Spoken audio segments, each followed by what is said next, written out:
ঠিক আছে, তাতে আমরা দেখছি কোথাও ওনার কোনো কথাবার্তা তেমন কিছু নাই। উনি যায় সামনে যায়, তাই ওনারা বলার জন্য কিছু কথা বলে। যখন আমরা গেছি সঙ্গে সঙ্গে ওনাকে ওনারা পাইপ দিয়ে কয়ে দিয়ে গেছেন, উনি আপনার আসে কিন্তু রাখতেন না, চলতেন না, কথা করতে না, উনি বাদ দিতে পারেন না, আপনার গ্রামের লোক নাই, আমরা ওনারা দেখতে চাই। তা আজকে গ্রামে দেখা গেছে কিছু লোক ওই যে ওইখানে বসিয়া অনেকে বলে লোক নাই, ওই নামাকে সেদিন লোক হয়েছে 10-12,000, 3,000 চেয়ার আছে, 3,000-এর বেশি লোক নাই। ঠিক আছে, আজকে অনেক 100-200 লোক ছিল, লোক হলো সব ওই জায়গা ছিল 2-1,000 লোক।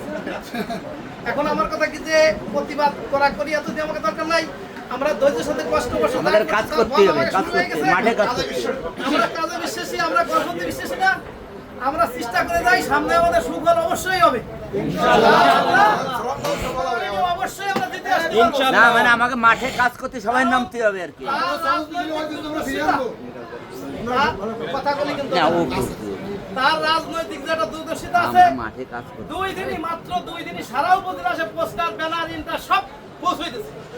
আমরা কিন্তু এর আগে আরো 40 বছর করতেছি, একটা ব্যানার হলি 7-8 দিন ধরে তার ঘুমো বড়ই পিচাই দেহি এরকম কাটকুট করি নকশা করি, কারে দেওয়া যায় 1 মাস 2 মাসের মধ্যে ইউনিয়নের বাড়াও কোনদিন ক্ষেত্রে হয়নি। আর সে 2 দিন দিয়ে 2 দিনই সারা উপজেলা ঘিরে বেলাইছে। তারপরের দিন সে টিকলার দিয়ে গোপালগঞ্জ 8-10 হাজার মানুষ উপস্থিত করছে, এই জায়গা 12-14 লোক উপস্থিত করছে। আজকে কি করে আসতে কইছে আমাকে না, এই হানাতে না হলে 2,000 মানুষ হয়ে গেছে। লোক নাই, এগুলো কি, এগুলো মানুষ না নাকি? মানুষই মানুষ বলতে শিখতে হবে, আর আমরা ধৈর্য ধারণ করি, সামনে অবশ্যই আমাদের সুফল আছে। আমরা